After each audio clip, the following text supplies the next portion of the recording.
Hello everyone, कैसे हैं आप सब। आई होप आपका नीट 2024 के लिए प्रिपरेशन अच्छा चल रहा होगा। और एनएमसी ने बहुत टाइम से स्टूडेंट्स वेट कर रहे थे कि नया सिलेबस क्या होगा नीट के लिए, क्या पुरानी एनसीईआरटी पे बेस्ड होगा, क्या न्यू एनसीईआरटी पे बेस्ड होगा। इसमें बहुत ज़्यादा कॉन्फ्लिक्ट्स थे। तो एनएमसी ने ये चीज़ क्लियर कर दिया है कि जो आपका नीट 2024 के लिए एग्ज़ाम होगा वो नई एनसीईआरटी पे बेस्ड होगा, है ना। पुरानी एनसीईआरटी में जो सिलेबस जो चैप्टर्स हैं वो रिड्यूस कर दिए गए हैं। हालांकि फिजिक्स में इतना ज़्यादा चेंजेस नहीं है, बायोलॉजी में चेंजेस हैं और केमिस्ट्री में तो मेजर चेंजेस हैं। केमिस्ट्री में जो कुछ चैप्टर्स आपके हटाए गए हैं तो कुछ टॉपिक्स नए इंक्लूड भी किए गए हैं। तो हम बात करेंगे आज केमिस्ट्री सिलेबस में क्या क्या रिड्यूस हुआ है और केमिस्ट्री का पेपर कैसा होने वाला है, डिफ़िकल्ट, मीडियम या इजी, किस तरह का पेपर इसमें रहेगा, ठीक है, और कहाँ कहाँ स्टूडेंट्स को प्रॉब्लम फेस करनी पड़ेगी।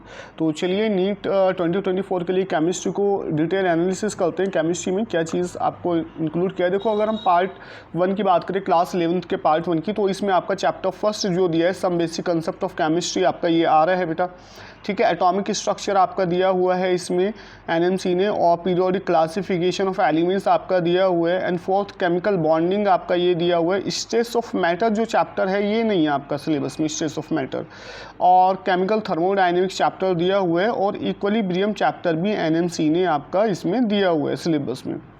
ये तो पार्ट 1 की बात हुई, पार्ट 1 क्लास 11th की, कि कौन से चैप्टर्स दिए कौन से चैप्टर्स नहीं दिए। तो उन्हें हम मान के चलें टोटल चैप्टर्स यहाँ पे हमारे पार्ट 1 में 7 थे पुरानी एनसीईआरटी में। तो नई एनसीईआरटी की अगर बात करें तो टोटल कितने चैप्टर हो गए पार्ट 1 में? 6 चैप्टर्स।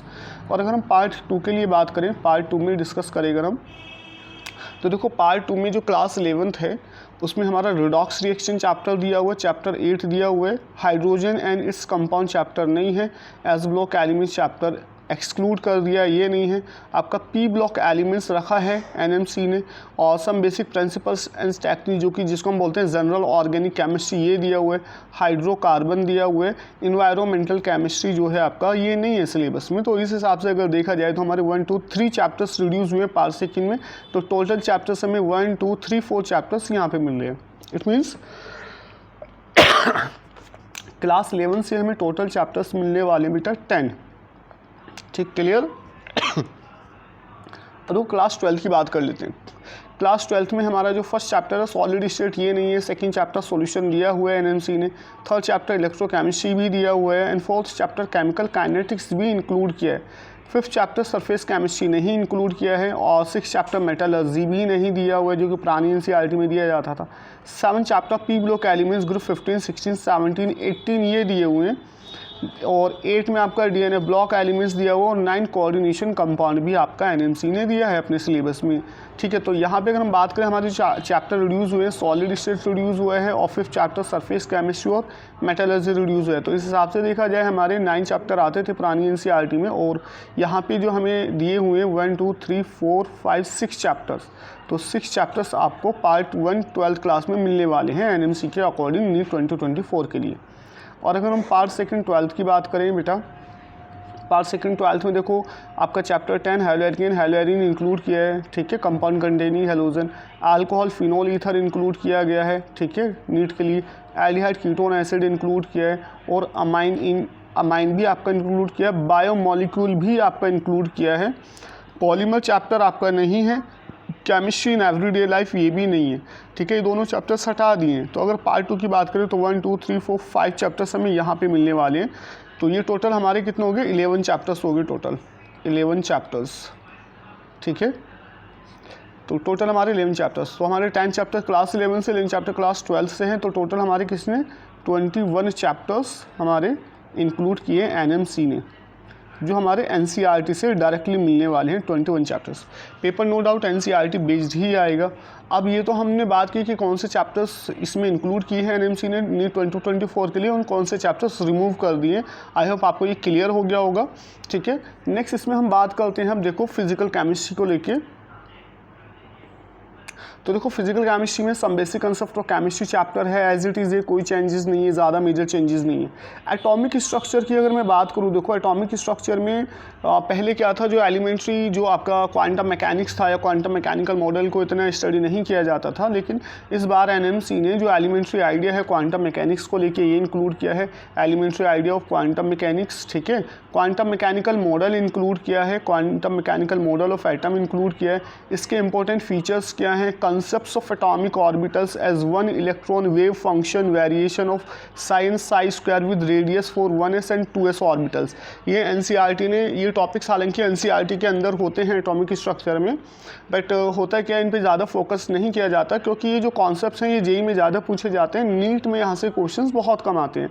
लेकिन NMC ने इस बार स्पेसिफाई कर दिया है कि यहाँ से क्वेश्चंस आएंगे। तो बेटा हमें ये जो चैप्टर्स एटॉमिक स्ट्रक्चर है इसमें क्वांटम मैकेनिकल मॉडल को बहुत ध्यान से पढ़ना पड़ेगा जो भी NCERT में दिया गया है, ठीक है, क्योंकि यहाँ से क्वेश्चन जेईई में ज़्यादा आते हैं, नीट में नहीं पूछे जाते थे, लेकिन NMC ने ये डिफाइन कर दिया कि यहाँ से क्वेश्चंस बनेंगे। Chemical bonding molecular structure as it is है, कोई चेंजेस नहीं है। केमिकल थर्मोडाइनमिक्स ऑलमोस्ट पूरा दिया गया है, ठीक है। और सॉल्यूशन चैप्टर कंप्लीट है एज इट इज़, जो NCERT में कुछ रिड्यूस नहीं हुआ है, ना ही इक्विलिब्रियम से कुछ रिड्यूस हुआ है। रिडॉक्स रिएक्शन और electrochemistry same as it is है, और काइनेटिक्स भी सेम है, कुछ रिड्यूस नहीं हुआ है। इनऑर्गेनिक केमिस्ट्री की बात करें तो देखो पीरियोडिक क्लासिफिकेशन ऑफ एलिमेंट्स पूरे, हालांकि मैनली पीरियोडिक टेबल से ना स्टार्ट होकर मॉडर्न पीरियोडिक टेबल से इन्होंने स्टार्ट किया है। पी ब्लॉक एलिमेंट्स, देखो पी ब्लॉक एलिमेंट्स में आपका बहुत, ये आपका ग्रुप 13 से लेकर ग्रुप 18 तक इन्होंने इंक्लूड किया है। हालांकि उन्होंने ये मेंशन कर दिया है कि ग्रुप 13 to 18 की डिटेल्ड स्टडी हमें नहीं करनी है, इसमें सिर्फ हमें इलेक्ट्रॉनिक कॉन्फ़िगरेशन करने और जनरल ट्रेंड पढ़ने हैं फिजिकल और केमिकल प्रॉपर्टीज़ ऑफ एलिमेंट्स की across the period and down the group. और फर्स्ट एलिमेंट का एबनॉर्मल बिहेवियर हमें स्टडी करना है, abnormal behaviour first element in each group. तो I think abnormal behaviour first element की बात हो रही है, तो फर्स्ट एलिमेंट का हमें स्टडी करना पड़ेगा। जो भी ग्रुप में, जैसे आपका ग्रुप 13 में बोरोन हो गया, ग्रुप 14 में आपका कार्बन हो गया, ग्रुप 16 में आपका ऑक्सीजन हो गया, ग्रुप 15 में नाइट्रोजन। तो हमें फर्स्ट एलिमेंट्स को बेटा उसका फिजिकल केमिस्ट्री और उसका केमिकल प्रॉपर्टीज़ वगैरह सब हमें स्टडी करना पड़ेगा, फिजिकल प्रॉपर्टीज़ भी स्टडी करना पड़ेगा फर्स्ट एलिमेंट का। जहाँ तक यहाँ पे इन्होंने दिया है जिस हिसाब से, तो यही लग रहा है कि फर्स्ट एलिमेंट जो भी है उसके कंपाउंड्स हमें पढ़ने पड़ेंगे। अदरवाइज़ देखा जाए तो एबनॉर्मल बिहेवियर तो हमारा कॉमन ही होता है फर्स्ट एलिमेंट्स में जो हम पढ़ लेते हैं, बट इंडिविजुअली अगर हम 13 to 18 फर्स्ट एलिमेंट्स को हमें स्टडी करना पड़ेगा, ठीक है। उसकी प्रॉपर्टीज़, उसकी केमिकल प्रॉपर्टीज़, उसके मेथड्स प्रोफेशन हमें पढ़ने पड़ेंगे। तो ये मान के चलें दैट पी ब्लॉक इन्होंने इंक्लूड किया है, हालांकि नई NCERT में पी ब्लॉक नहीं है, बट इन्होंने पी ब्लॉक को इंक्लूड कर दिया है। नई NCERT में नहीं है, आपका पुरानी NCERT में मिलेगा पी ब्लॉक। पता नहीं उन्होंने क्यों किया है, हालांकि आपका नई NCERT से इन्होंने हटा दिया है पी ब्लॉक, लेकिन उन्होंने NMC ने 2024 नीट के लिए इंक्लूड किया हुआ है। तो पुरानी NCERT को हमें लेना पड़ेगा पी ब्लॉक की स्टडी करने के लिए। तो देखो DNA block elements as it is, कोई चेंज नहीं है, कोऑर्डिनेशन कंपाउंड पूरा दिया हुआ है। अगर हम बात करें ऑर्गेनिक केमिस्ट्री को लेकर, purification and characterization of organic compound, ये टॉपिक है purification and characterization of organic compound. देखो ये जो हमारा ये टॉपिक्स हैं, ये वाले जो टॉपिक्स दिए हुए ये हमें मिले हैं जनरल ऑर्गेनिक केमिस्ट्री। जब आप पढ़ोगे क्लास 11th की जनरल ऑर्गेनिक केमिस्ट्री, तो इलेक्ट्रॉनिक इफेक्ट्स पढ़ने के बाद ये टॉपिक्स वहाँ पे दिए हुए हैं NCERT में। जैसे प्यूरिफिकेशन है, क्रिस्टलाइजेशन हमें पढ़ना पड़ेगा, sublimation, distillation technique, differential extraction, chromatography, इन सब पे फोकस करना पड़ेगा। और ये आपका जनरल ऑर्गेनिक केमिस्ट्री में जहाँ इलेक्ट्रॉनिक इफेक्ट्स खत्म हो रहे हैं, हाइपर कॉन्जुगेशन वगैरह, उसके बाद में ये आपके टॉपिक्स वहाँ दिए हुए हैं class 11th general organic chemistry में। क्वालिटेटिव एनालिसिस जो है नाइट्रोजन, सल्फर, फॉस्फोरस का, हेलोजेंस का, ये हमें देखना पड़ेगा। और कुछ न्यूमेरिकल प्रॉब्लम्स इसमें आती हैं क्वांटिटेटिव एनालिसिस, जो कि न्यूमेरिकल बेस्ड प्रॉब्लम होती है कार्बन, हाइड्रोजन, नाइट्रोजन, सल्फर और हेलोजेंस के लिए। एम्पेरिकल मॉलिकुलर फार्मूला, हमें कैलकुलेशन जो है ये, हालांकि हम मॉल कंसेप्ट में ही पढ़ते हैं calculation empirical molecular formula, NCERT ने वहाँ दिया हुआ ये कॉन्सेप्ट। और numerical problem in organic quantitative analysis, ये सब आपका GOC में लास्ट में दिया हुआ है, पूरा पोर्शन हमें वहाँ से स्टडी करना पड़ेगा, ठीक है। और देखो some basic principle of organic chemistry, general organic chemistry, ये आपको स्टडी करना है। हाइड्रोकार्बन पूरा स्टडी करना है, कोई चेंज नहीं है। ऑर्गेनिक कंपाउंड कंटेनिंग हेलोजन, यानी halo alkane, hello arene, halo alkane, hello arene पूरा स्टडी करना पड़ेगा, halo alkane and hello arenes, ठीक है। ऑर्गेनिक कंपाउंड कंटेनिंग ऑक्सीजन, इसमें आपका alcohol, phenol, ether, aldehyde, ketone और एसिड, ये आपको पूरा स्टडी करना पड़ेगा, कोई चेंजेस नहीं है। Organic compound containing nitrogen, amines and diazonium salt, यानी पूरा NCERT को हमें प्रीफर करना पड़ेगा इन ऑर्गेनिक को पढ़ने के लिए। और बायोमोलिकुल्स आपको पढ़ना पड़ेगा यहाँ से, ठीक है। बायोमोलिकुल्स आपको देखना पड़ेगा, ठीक। बायोमोलिक्यूल्स आपका इसमें केमिस्ट्री में आपका प्रोटीन है, कार्बोहाइड्रेट है, न्यूक्लिक एसिड है, हार्मोन्स है, विटामिन है, ये सब आपको देखना पड़ेगा और इजी चैप्टर्स है लेकिन लेंथ ही है, ठीक है। अब बात आती है इसमें principle related to practical chemistry. ये नया टॉपिक्स इन्होंने ऐड किया है, हालांकि पहले जब नीट के एग्ज़ाम्स होता था 2023 उससे पहले भी, तो ये सिलेबस में नहीं आता था, जिसको हम एनालिटिकल केमिस्ट्री भी कह सकते हैं। ये थोड़ा सा परेशान करने वाला है स्टूडेंट्स को, एनालिटिकल केमिस्ट्री, क्योंकि इसके लिए तो आपको बहुत डेप्थ में स्टडी करना पड़ेगा। इसके लिए आपको प्रैक्टिकल नॉलेज होना बहुत ज़रूरी है। होता क्या है, ज़्यादातर स्टूडेंट्स क्या है जो स्कूल टाइम में, एकेडमिक टाइम में प्रैक्टिकल्स जो भी कराए जाते हैं, टीचर्स जो भी प्रैक्टिकल्स कराते हैं उन पर जितना ज़्यादा फोकस करते नहीं है। लेकिन नीट ने आपका NMC 2024 में नीट के लिए क्लियर कर दिया गया है कि एनालिटिकल केमिस्ट्री से क्वेश्चन बनेंगे और खूब अच्छे क्वेश्चन बनेंगे, और यहाँ पर स्टूडेंट्स परेशान होने वाले हैं इस एनालिटिकल केमिस्ट्री को लेकर, क्योंकि बेसिक जो प्रैक्टिकल नॉलेज जो लैब में बताई जाती है उस पर इतना ध्यान भी नहीं देते हैं बच्चे, इन पे फोकस भी नहीं करते हैं, क्योंकि उसको लगता है प्रैक्टिकल के मार्क्स तो ऐसे ही मिल जाने हैं, ठीक है, इसलिए वो ज़्यादा इस पे फोकस करते नहीं है। तो देखो यहाँ पे आपको डिटेक्शन ऑफ एक्स्ट्रा एलिमेंट्स जो आपका लैब में प्रैक्टिकल्स कराए जाते हैं, nitrogen, sulphur, halogen organic compound में डिटेक्ट करने के लिए, और इसके अलावा detection of functional group in organic compound, जैसे आपका एल्कोहल है, फिनोल है, ठीक है, एल्डिहाइड, कीटोन एसिड है, अमाइंस हैं, इनके फंक्शनल ग्रुप की डिटेक्शन कराई जाती है ऑर्गेनिक कंपाउंड्स में। इसके अलावा chemistry involve in the preparation of inorganic compound, यानी मोहा साल्ट की प्रिपरेशन है, पोटाश एलएम की प्रिपरेशन है, ऑर्गेनिक कंपाउंड एसिटेनिलाइड है, पैरा नाइट्रो एसिटेनिलाइड है, एनिलीन येलो है, आयोडोफॉर्म है, इन सब की केमिस्ट्री पूछी जानी है बेटा। ये 2024 में यहाँ से क्वेश्चन आएंगे बेटा आपके, और ये आपको सारा एनालिटिकल केमिस्ट्री आपको लैब मैनुअल से स्टडी करना पड़ेगा।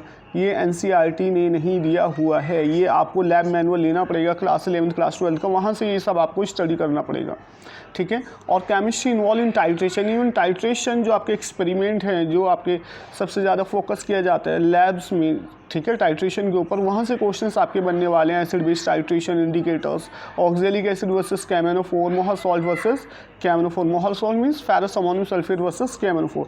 तो देखो एनालिटिकल केमिस्ट्री बहुत अच्छे से इन्होंने ऑलमोस्ट सारा एनालिटिकल केमिस्ट्री इन्होंने इंक्लूड कर दिया है class 11th and class 12th दोनों को, ठीक है। इसके अलावा देखो कैटायन और एनायन एनालिसिस, सॉल्ट एनालिसिस जिसे हम कहते हैं बेसिकली सॉल्ट एनालिसिस, यहाँ से क्वेश्चंस आपके बनने वाले हैं। देखो ये सारे कैटायंस एनायंस के आपको टेस्ट पढ़ने ही पड़ेंगे, ठीक है। अगर नीट में आपको अच्छा स्कोर करना है तो आपको ये कैटायन एनायन के बेटा टेस्ट पढ़ने पड़ेंगे। अगर आपको स्कोर करके थोड़ा आगे अच्छा रैंक लेके आना है तो ये तो टेस्ट आपको करने पड़ेंगे। इसके अलावा इन्होंने अलग से कुछ टॉपिक्स भी दिए, chemical properties involve in the following experiment, enthalpy of solution of copper sulphate, enthalpy of neutralization of strong acid, strong base, preparation of lyophilic, lyophobics, all again practical से रिलेटेड है सारी चीज़ें। Kinetic study of the reaction of iodine iodide ions with hydrogen peroxide at room temperature. तो देखो analytical chemistry इन्होंने कुछ chapters reduce तो किए हैं, लेकिन एक ये स्टूडेंट्स को जनरली ये टिपिकल लगता है एनालिटिकल केमिस्ट्री का जो पोर्शन है ये इन्होंने इंक्लूड कर दिया है। तो कहीं ना कहीं नीट में केमिस्ट्री पे इसका बहुत बड़ा इम्पैक्ट होने वाला है, ठीक है। अगर आप ये चीज़ें पढ़ के नहीं जाओगे, देखो बहुत बड़ा पोर्शन है एनालिटिकल केमिस्ट्री का, छोटा नहीं है, कम नहीं है पोर्शन, काफ़ी बड़ा पोर्शन उन्होंने दिया हुआ है एनालिटिकल केमिस्ट्री के लिए। तो अगर आप इसमें लूज़ पड़ जाते हो तो कहीं ना कहीं अपनी रैंक को खो दोगे, अपना सिलेक्शन खो दोगे, अगर आप एनालिटिकल केमिस्ट्री को अच्छे से नहीं करोगे, ठीक है। आई बात समझ बेटा? तो आई होप आप ये सब अच्छे से कर लेंगे, अच्छे से तैयार कर लेंगे, और जो आप हमारा जो यूट्यूब चैनल है, ठीक है, वहाँ पे हम ये सारी चीज़ें आपको कराएंगे, ठीक है, लाइव क्लासेस में आपको पढ़ाएंगे ये सारी चीज़ें। तो बनिए रहिएगा, शेयर कीजिएगा ज़्यादा से ज़्यादा वीडियो को।